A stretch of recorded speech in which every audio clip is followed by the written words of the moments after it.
Well, hello guys, it's Chenoa here. So, what's your story? Do you need a bit of inspiration? I'm going to share with you the 5 storylines that the press absolutely love, and this is based on 25 years experience, so I know this is what they like. What is a journalist looking for?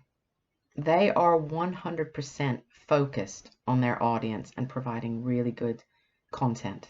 So they're looking for a good story, something that will pique the curiosity of their readers or their listeners. So you've got to try to offer something new and something different, not just run of the mill. You need to tell stories that people want to hear, not the ones that you want to tell. Believe me, in an ideal world, I'd love to get a journalist to write about me and the fact that I do PR. But first of all, we're 10 a penny. And unfortunately, it's not newsworthy and it's not really interesting. Although my mom and dad think so, it's not. So you've got to think outside the box. So here are my 5 storylines that the press love. First of all, the founder's journey. So you may have heard of this before, but this helps to put the human behind your brand. The story of you as the founder or the owner of the business. How did you take an idea and go from humble beginnings to success? How did you overcome both business and personal obstacles along the way? It's such a powerful story, and so many people are able to relate to that and learn from that.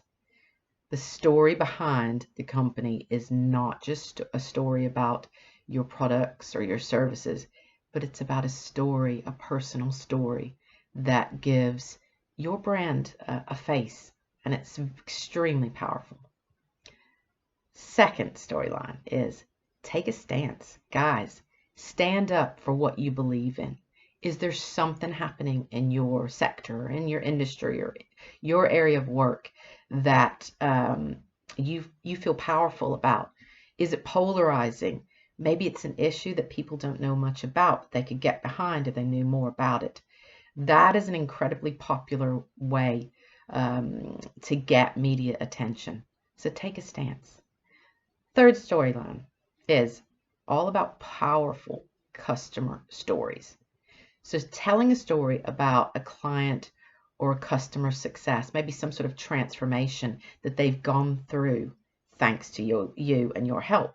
It's a great way to tell the story of your company or your products or your services without being too salesy.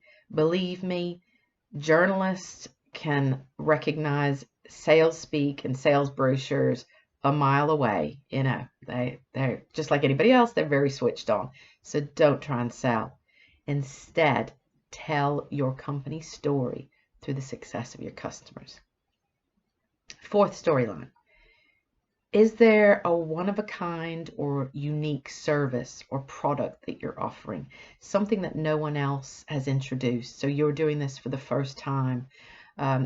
Maybe you're disrupting your sector or your industry. You know, think Uber for taxis or Tinder for dating, you know, and it doesn't have to be that huge, right? But there'll be something different that you're doing, a new or unusual take. So think of a story around that.